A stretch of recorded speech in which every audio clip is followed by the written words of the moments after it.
Hello everyone, and welcome to today's webinar, Preparing Young People to Leave Care During COVID-19. My name is Stuart Muir. I'm the Executive Manager of the Family Policy and Practice Research Program at the Australian Institute of Family Studies. I'd like to start today by acknowledging the traditional custodians of the lands on which we're meeting at the AFE's office and here at my house in Melbourne. The traditional custodians are the Wurundjeri peoples and also the Bunurong peoples of the Kulin Nation. I pay my respects to their elders past, present and emerging, and to the elders from other communities who may be participating today. So today we're talking about young people in Australia's out-of-home care system, and particularly those who are preparing to transition to adulthood. We'll be looking at a few general factors related to leaving care, as well as some of the factors that make care leavers particularly vulnerable during events like COVID-19. To help frame our discussion, we'll also be playing some highlights from two webinars we hosted last year in 2019. So before I introduce today's presenters, I wanted to acknowledge the contributors of these past presentations. So first up, we'll be hearing from Paul McDonald, the CEO of Anglicare Victoria and chair of the Homestretch campaign. And he'll be helping to paint a picture of the out-of-home care system in Australia and how young people commonly experience leaving care and making the transition to adulthood. We'll also briefly explore what the Australian and international evidence tells us about extending care arrangements. And we'll be using key sections of that same webinar delivered by Paul's co-presenter, Philip Mendez of MONASH University. Philip's also joining us here today to give some further insights in the context of COVID-19, but I'll come back to Philip and his proper introduction in a moment. Finally, we'll be showing you some highlights of a webinar we hosted in July 2019 that was presented by myself, Stuart Muir, and Jay Patel. And in that webinar, we discussed some of the key findings of the Beyond 18 study, which examined young people's experiences of leaving out-of-home care in Victoria. Links to all of these presentations are now available on this webinar's event page, as well as on the CFCA website. So today's presenters, we're very pleased to be joined by two eminent experts in the field, Philip Mendez and Jacinda Waugh. Philip is an associate professor and the director of the Social Inclusion and Social Policy Research Unit in the Department of Social Work at Monash University.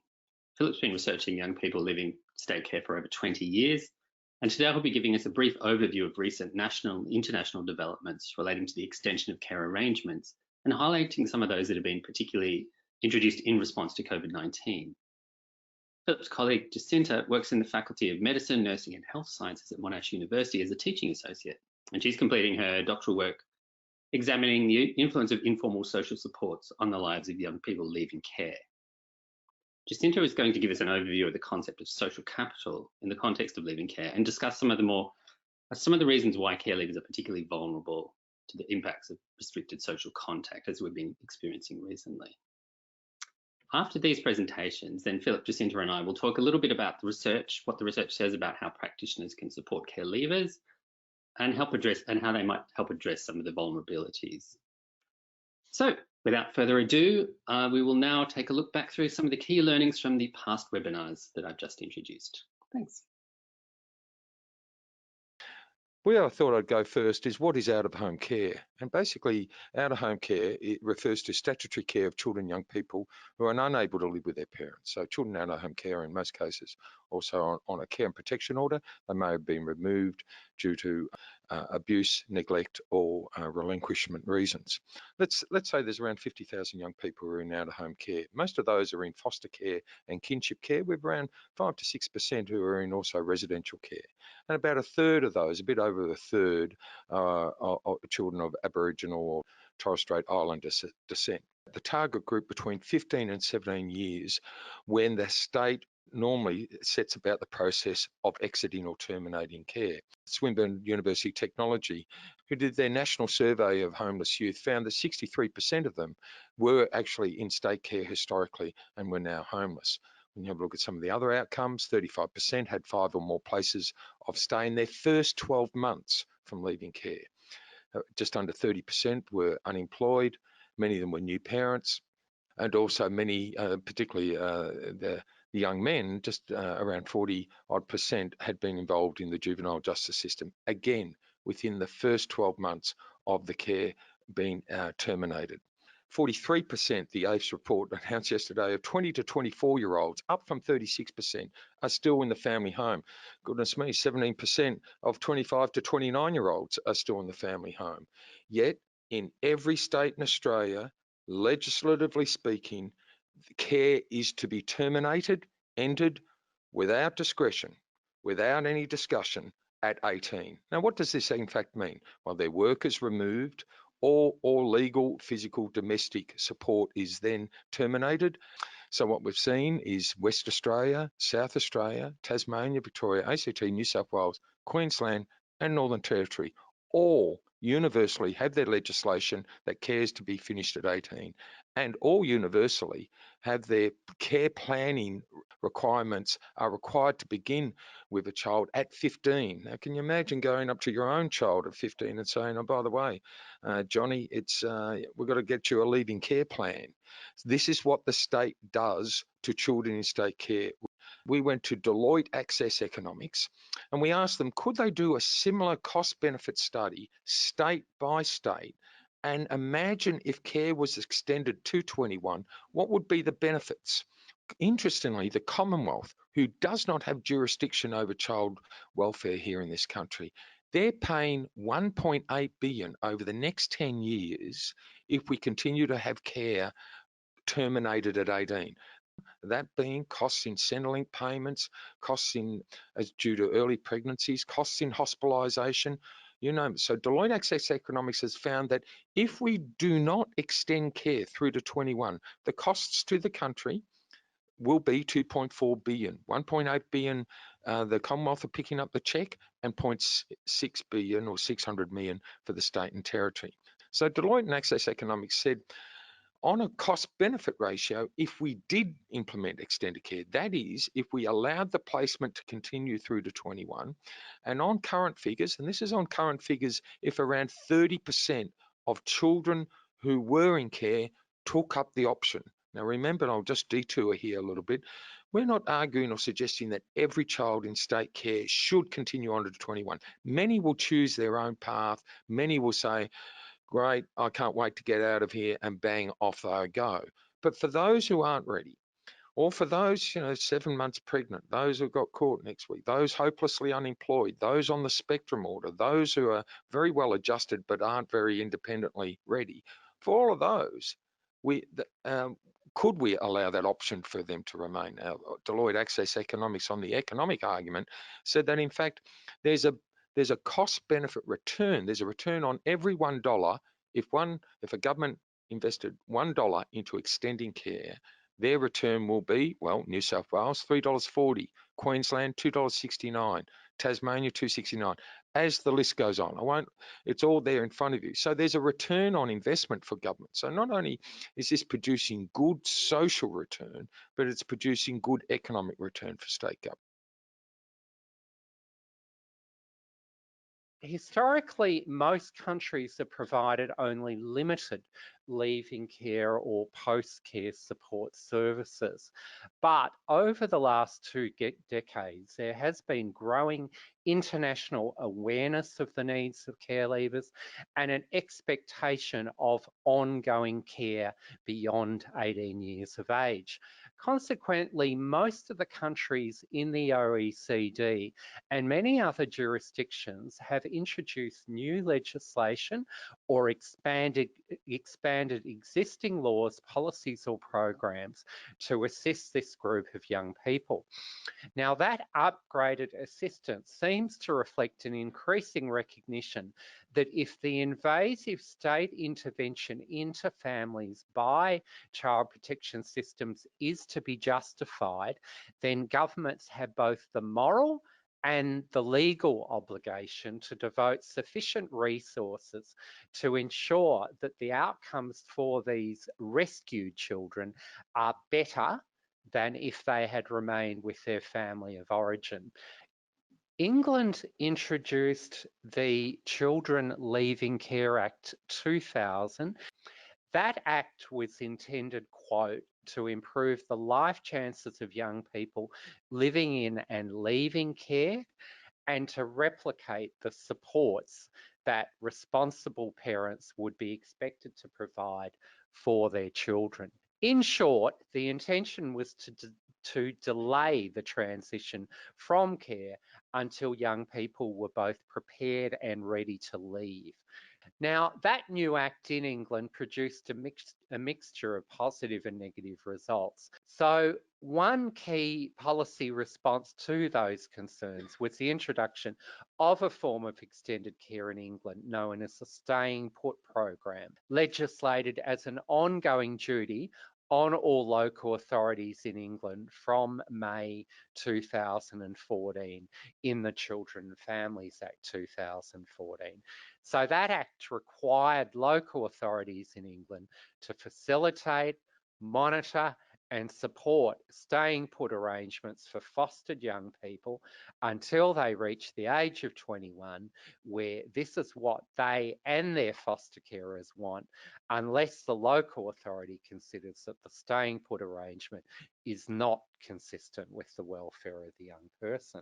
The USA enacted the Fostering Connections Act in 2008 as a form of extended care, which aimed to extend the Foster Care Independence Act by giving states the option of maintaining young people in foster care until 21 years of age. By early 2017, nearly half of all American states had taken up this option of extending care till 21 with federal financial support. Now, Professor Mark Courtney, a leading researcher in America, and his colleagues in California used a number of mixed methods in their evaluation of extended care in California. And they were able to report specific benefits of extended care, such as the following: enhanced educational outcomes, improved earnings and less economic hardship, fewer earlier pregnancies, lower levels of homelessness, reduced mental health difficulties or involvement in the criminal justice system, and greater involvement of non-custodial fathers with their children. Now, Ian Matheson argues that extended care works for a number of clear reasons, because it offers continuity and stability to young people, a nurturing environment, it helps engagement in education, employment and training, it empowers young people, and it gives them greater choice and control over the timing and the process of their transition. The evidence does suggest that extended care in Australia should lead to improvements in the key areas like education and employment, housing, health, and reduced involvement in offending and criminal justice.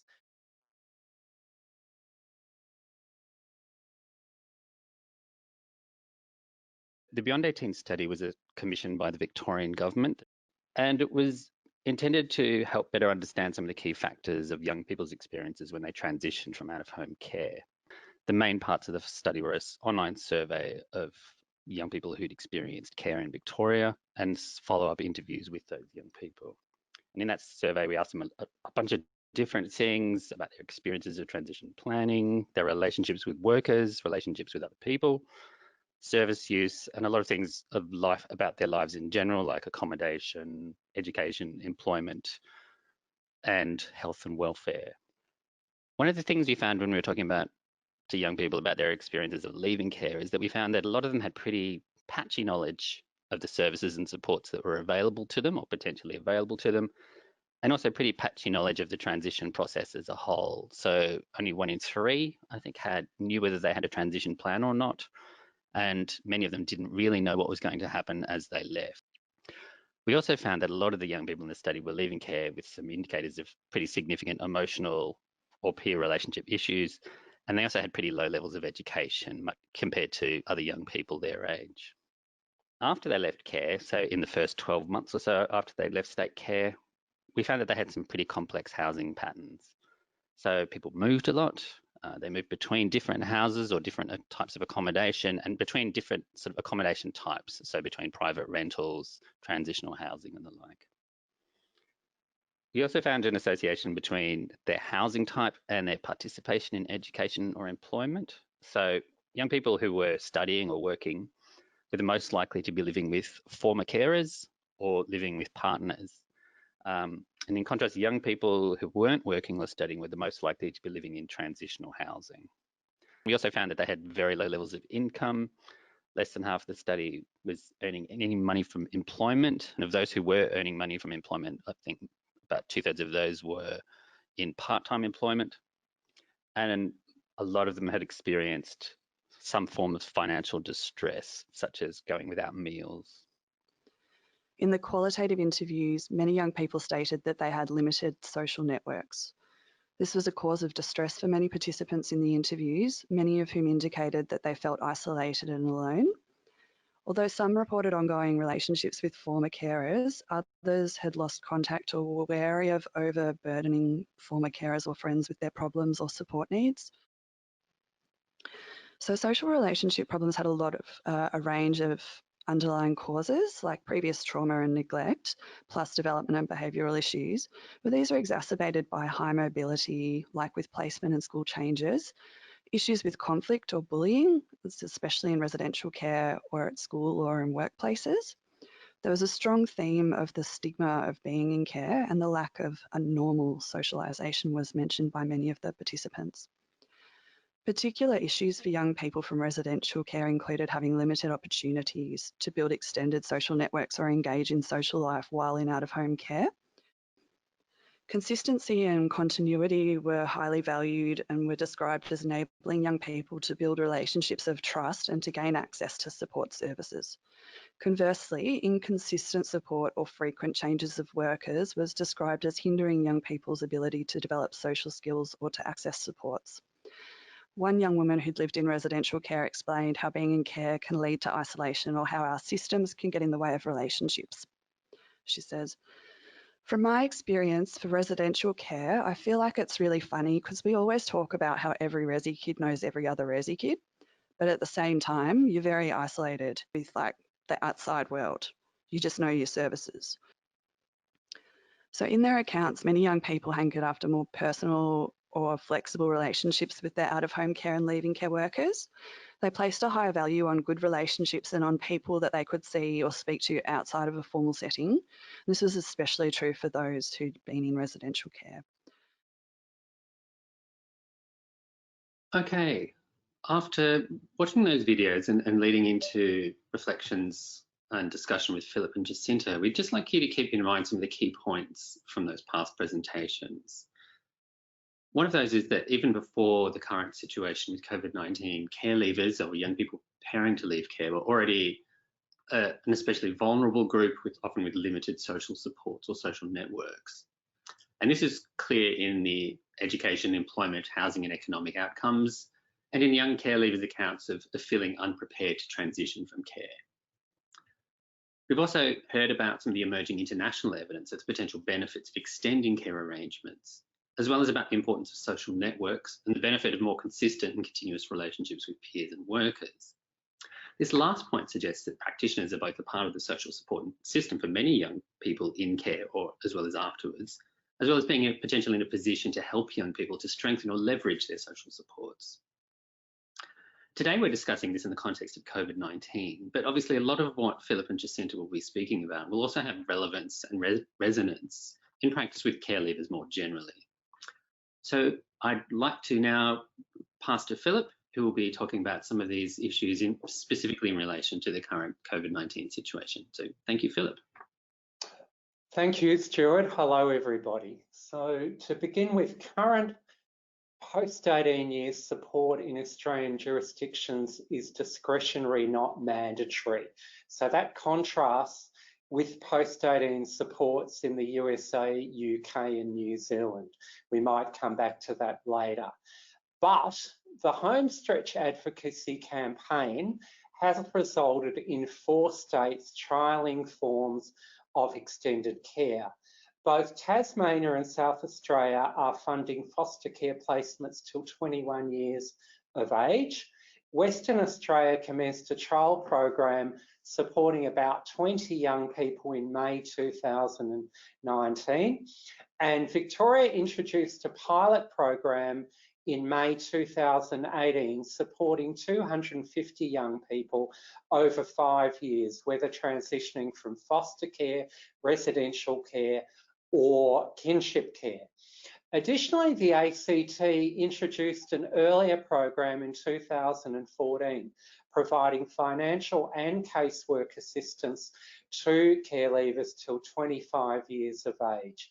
The other 3 jurisdictions, New South Wales, Northern Territory and Queensland, have not introduced extended care programs to date.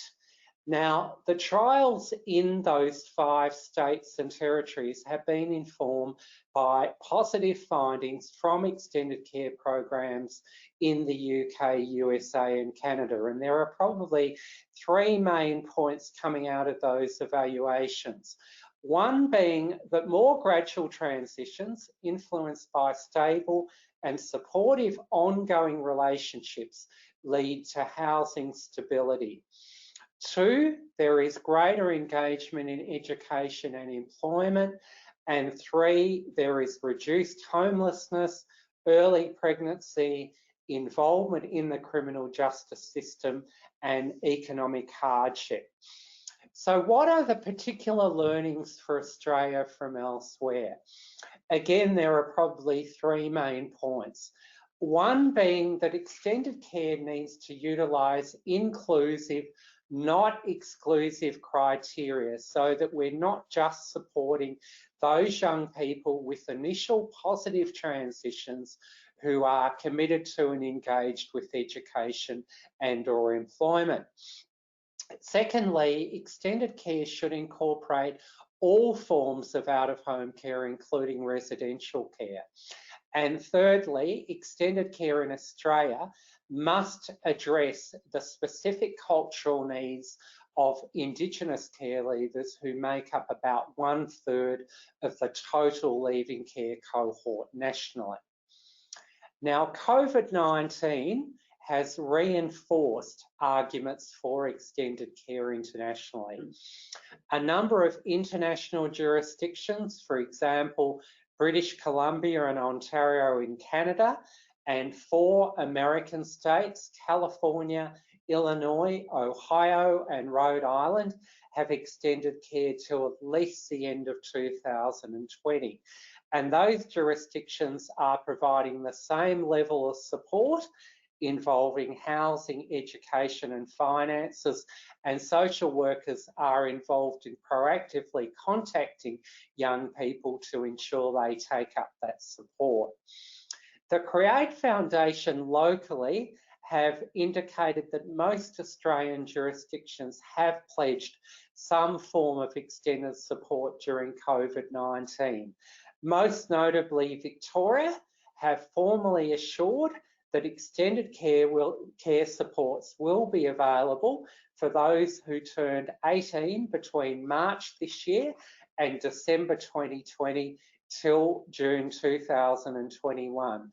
So those extended care supports in Victoria involve a carer or housing allowance, flexible funding and casework support. Now, those additional supports or arrangements during COVID-19 address a number of particular concerns. Firstly, we know that many care leavers face particular risks of social isolation due to social distancing requirements. Additionally, many lack support from family or community connections, as noted by the Beyond 18 study, and may rely heavily on professional workers. Some of the young people have mental health concerns due to traumatic childhoods. There has actually been a very interesting online survey conducted in America recently of 18 to 23-year-olds in or leaving foster care, which found as a result of COVID-19, many of this cohort experienced unstable housing and food insecurity, lost regular employment and income, and no longer had access to educational supports. So there is clearly a high need to transform in-person contacts to online and social media contacts so that their material needs, example, access to food and other essential goods, including medication and housing, their educational needs and their emotional needs are met.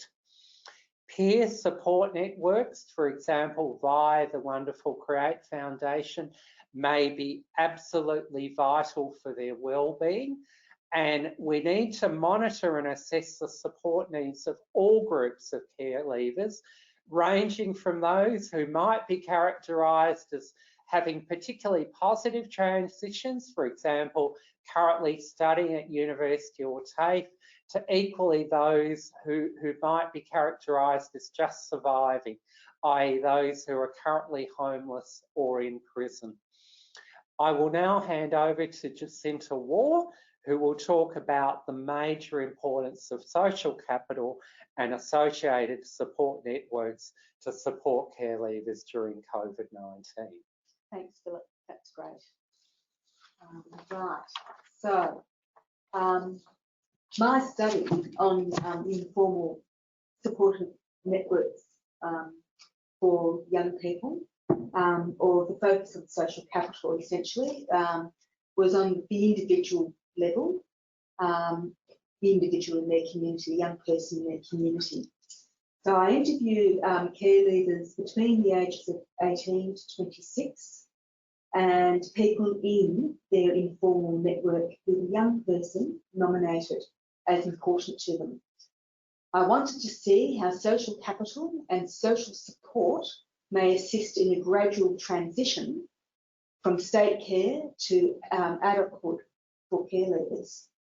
So this slide shows the overall conceptual framework which seeks to examine how social resources may assist in a gradual transition for care leavers, or in this time of COVID-19, to assist in reducing social isolation. So it has three critical elements. The types of social support on the left-hand side, these refer to a type of help that is available or provided, example, emotional, practical, informational, and so on. And then there are the concepts of social capital: access, facilitation, and function. Now, the social in social capital is that it is ingrained in the structure of social relations. The capital is its functional and access dimensions. It provides people with access to valuable resources that contribute to their well-being. And the developmental and environmental resources on the right-hand side, these originate and are adapted from the Victorian Looking After Children docket framework, as well as other leading care literature. So imagine these types of supports and social capital and areas of need are familiar to many of you today, so I won't explain them all, but I would like to briefly go over how social capital is being applied, because this speaks to how we can apply it in our work with care leavers now in this time of COVID-19. So social capital can be defined by its ability to efficiently help individuals to access resources through other people in the network. A major function of social capital is its capacity to facilitate certain actions of the individuals within the network structure. And this is reciprocal. Reciprocity is a key social capital function in which individuals give and receive and return over time. And bonding capital is when people know each other well and have a strong connection. Bridging capital is when people horizontally connect to new people or new ideas. Bonding capital assists people to get by, and bridging capital assists people to get ahead. And linking capital is when people are vertically connected to sources of power. So it also helps people to get ahead. So these notions of getting by or getting ahead are conceptually suggestive of building care leaders' resilience and helping them progress what could be characteristically termed a moving on position, as they help the care leaders to gain access to very important developmental and environmental resources, as we can see on this slide. So there are many activities and resources that fall under these major types of developmental and environmental resources that will help the care leaver to get by or get ahead, and we can talk about these in a minute.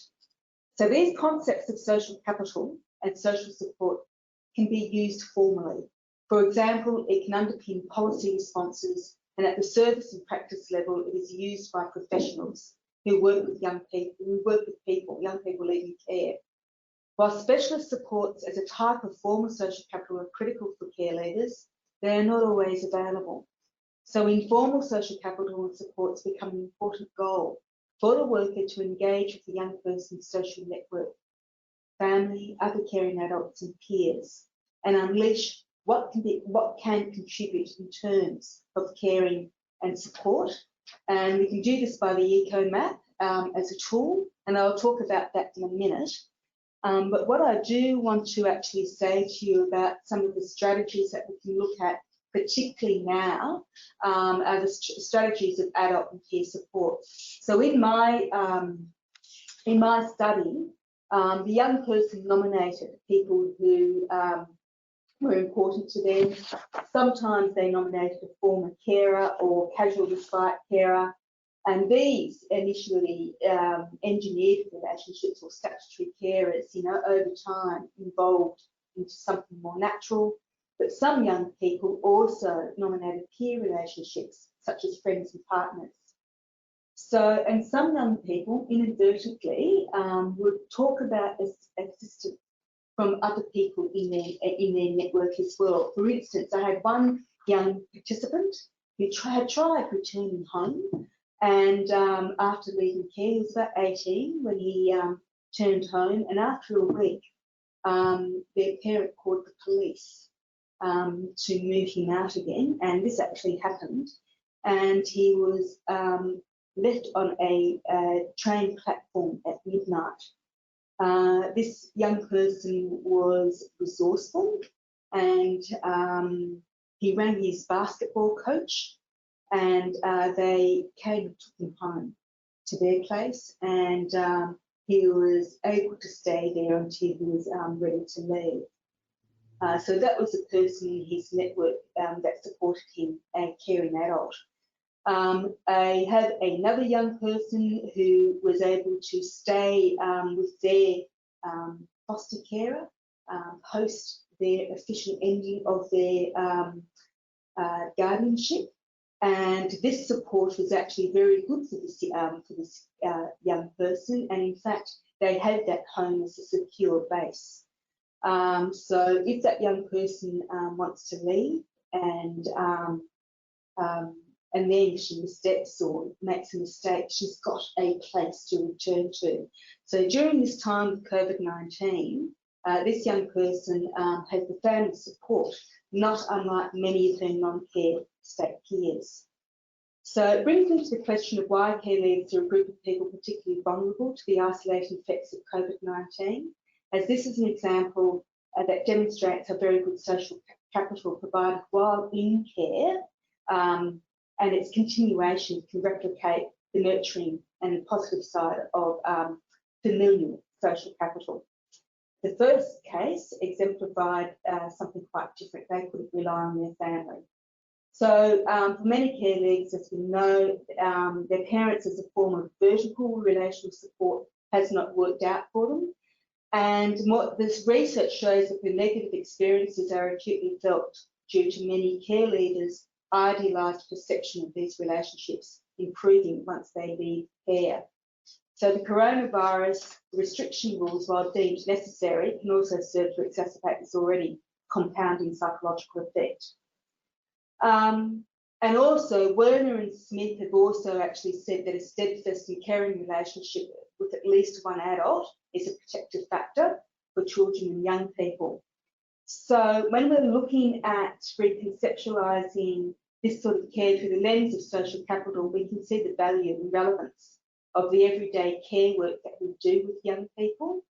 And a strategy is for organisations possibly may have adult volunteers that could help to develop online and phone support for young people. When we talk about peer support, I had another young person who actually talked about a friend of theirs who actually gave them a lot of support. But this support also was reciprocal. So the person that the two young people that I interviewed, they very much used bonding and reciprocity, social capital in their friendship, and that's what friendship is all about. But often this this concept, it's quite an important concept because it often goes unacknowledged, and we need to, I think, make it quite visible that these small cumulative actions of positive bonding and reciprocity capital is very important for young people, so they can see that they too are active agents in their social network, that they're not just the passive recipients of someone else's benevolence, but they are thoughtful members of their own social network, giving, receiving and returning over time. So peer, Philip has actually talked about peer support groups, online support groups, WhatsApp groups where young people could be supported. To establish buddy systems is a good strategy with their peers to keep in touch, check over each other's wellbeing and health, and provide the support as necessary. So continuing on, how do we find out who these people are? Now, some of you may know about Ecomaps, and you may work with Ecomaps as a matter of routine in your own work, but it's a drawing technique that enables workers to depict social and family relationships. It is commonly used for assessment, planning and intervention, and originally used as a focus for family relations, it has expanded to other social relations. So its visual power brings into sharp relief the connections, themes and quality of a young person's life and leads to a more holistic insight of who can contribute in terms of caring and support. So we're not solely concentrating on the young person or formal services to find answers. But we can also start relying on care generated by perhaps other family members who they get on with or other persons in their network. It's quite a practical tool. So at the centre, a worker places the young person's name and then draws lines representing the connections with people, activities that a young person may do. You ask about the different types of social resources, family or significant others, friends, clubs, sports, to find out who's in their network. It's strengths-based, being mindful of potential inner and outer resources. By inner, I mean their psychological, emotional, perhaps spiritual resources, and the outer are the more practical, financial, informational supports. It's important to reinforce the representations of relationships with different lines as they tell you about the quality and the intensity of the relationship. A thick line represents important positive connections, a thinner line, a neutral connection, a crosshatch line indicates stress or conflict, a dotted line, a tenuous relationship, and an arrow or double arrow pointed arrows tells you about the flow of resources, the energy or the interest in the relationship. And just very quickly, I had another example. I'll go in there. And there's an example of a pretend one that I did just to sort of show you what it could look like. As you can see, the young person has a strong bi-directional relationship with their cousin in this depiction, and a strong relationship with a mentor, and a stressful relationship with their brother.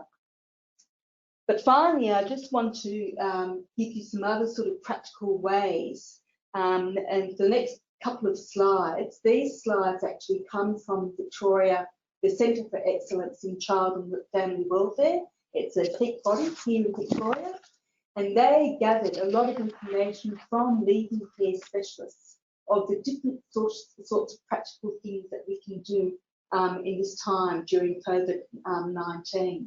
So there are, we now know that of course, we're able to go out and take walks with clients. We can have conversations from the driveway.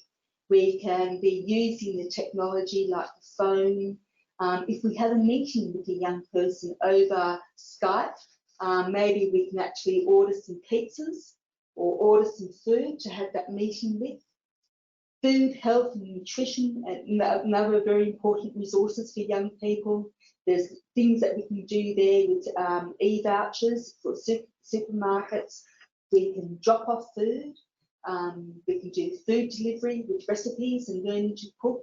We can make care hampers to young people that include the necessities and treats, and there's emergency relief vouchers. And what I'm saying here is that once we actually probably know who in that young person's network, maybe we could be talking to those people to find out if they can be giving this sort of support, particularly if professionals are not available at this time to give this sort of support. So, and there's some more in the way of learning, laptops, dongles, the internet is very important at this point in time, making sure that young people have phone credit for their phones or needing to buy phones for them. There's activities that are very important for young people to do, particularly with exercise, or maybe getting out into the garden, or maybe even with things like music.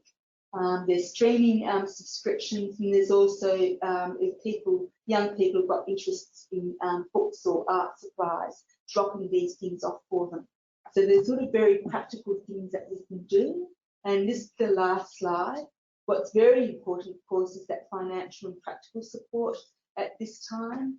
And there's some really sort of good examples there of taxi vouchers, maybe online vouchers.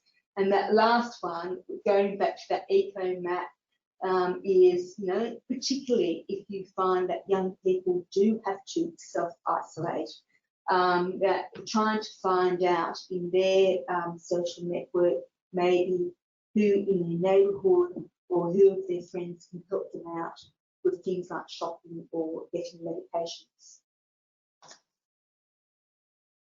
Right, thank you.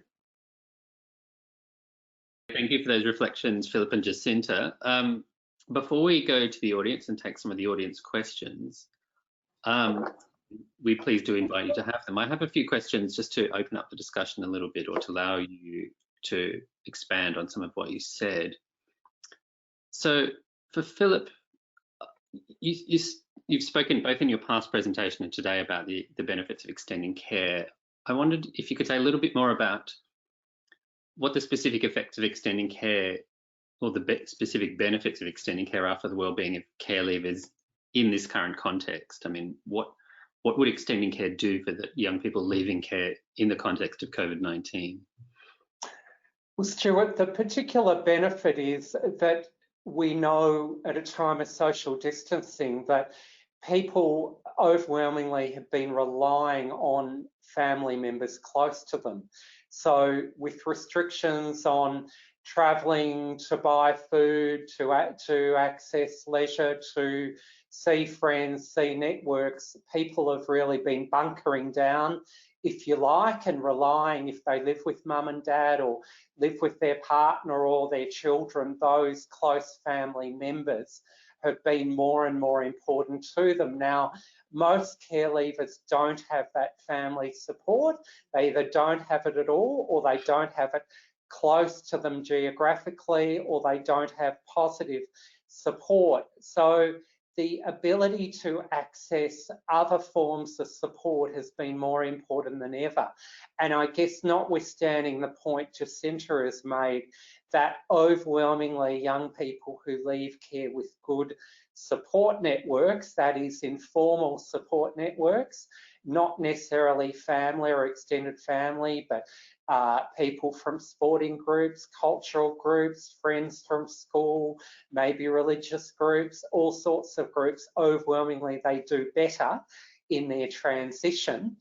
But we do know that some young people leave care with very few, if any, of those supports. So in that current environment, the ability to access professional supports, whether it be a leaving care worker or it could be a mental health counsellor, or it could be someone helping them with their continued or further education.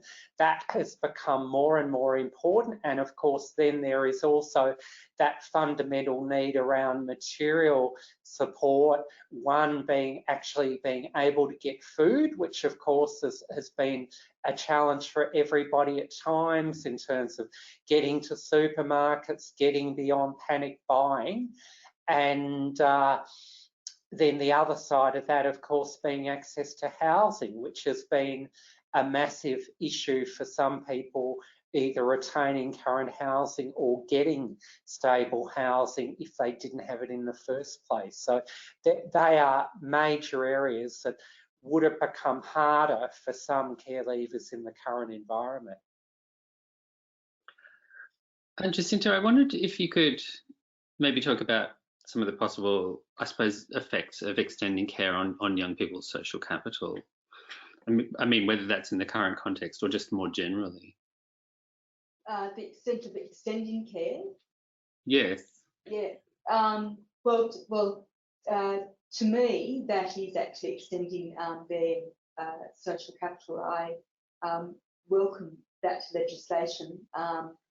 What the research that I've actually done and what it says is that when those young people have been invited to actually stay with their former carer, it's those young people in the group of participants that I interviewed. I interviewed 9 participants. It was those people that, in fact, their social capital, it's the bonding, the bridging, the mix of their social support, of information support, emotional support, and mixing that with their social capital. They're the people that were, in fact, doing very, very well. They were often at university, or they had work. They had a good network of friends around them. They had been learning about progressive responsibility. They were the extended care as a model. I think is actually very important, because it's actually extending the most, let's face it, the classic form of the informal social capital. Nurturing social capital is when you have good supportive families, positive family supports, and that's what the research, my research, was showing. Those young people where they said to me that the most important person may have been a friend who may have been in care themselves. I must say, they were struggling a little bit more than the other people in my research. They often, in fact, had to get more support from formal organisations and professionals. Okay, thank you. We have a number of questions coming in, and time is now running short, so I might now throw it to some of the audience questions. The first is really a sort of practical question for Jacinta, which is if you could clarify the difference between an Ecomap and a genogram. Yes, okay. So a genogram is usually where you are looking at a person's family, and it's usually 3 generations of that family. So it's a little bit like a family tree. That's what a genogram is. So you may have mum, dad, and then the kids, and up there you may have your grandparents. So you usually actually have 3 generations. Now, often that genogram can be part of an Ecomap. But the Ecomap is like, the eco is short for ecological systems theory, and with that, essentially, you're showing more of the relationship of that person or that family with their environment around them. And that's the social environment, it can be the bio-psycho environment, it could be the spiritual environment, and it could be the environment like health and employment as well, But what I was showing you today was a simpler version of just when you're looking at if you've got a young person in front of you, and if you just sort of want to know who's in their social network, particularly in their informal social network. Okay, thank you. I have a question for Philip here from the audience. The audience member was asking whether extending care affects relationships with birth parents, whether that makes, you know, those kind of relationships more difficult, or whether there's any benefits to that. That's a good question, which I don't think the literature has thought a lot about, Stuart. My hunch would be that in the ideal world, young people would return to live with birth parents when they leave care. And in some cases that does work and it works out well. In other cases it happens and it doesn't work out very well at all. So generally when we talk about young people that might get to 18 and leave care at that point and move into independent living, so they're not going to live with a parent or a close family member, I would think that the important things in their life are the supportive networks they've had up until they're 18, the key support networks, whether that be a foster carer or another carer or other key people in their life, as Jacinta has talked about. So I think, certainly I don't think it would hurt their relationship with their birth parents, but it wouldn't necessarily impact significantly. The Aboriginal and Torres Strait Islander cohort, there may be some unique circumstances operating there, particularly as we know that many of that cohort, when they leave care, may return to remote or rural communities or families a long way from where they were placed in care. So in some ways, having that extension of care and certainly that option of having financial support extended can be probably a real positive in enabling them to return to their own communities and see whether that arrangement can work out for them. Okay, thank you. That kind of in part brings me on to another question for you, Philip, which, and potentially Jacinta too, we've had a couple of questions asking about how might practitioners approach working with Aboriginal or Torres Strait Islander communities, I guess particularly in the respect to COVID-19 and in some remote communities where there are, you know, particularly strict restrictions on entry. How can those communities or young people in those communities be given support or help to build their social capital? Look, I think there's a few issues there that are emanating a bit from the current national study we're conducting on Indigenous young people leaving care. I mean, one particular need of that group is to retain and expand their cultural and community connections and identity. And that does mean really before they leave care, how important it is for connections to be established for them with broader communities, with mentors, with Aboriginal community-controlled organisations. That is irrespective of whether they're returning to a family or community of that background.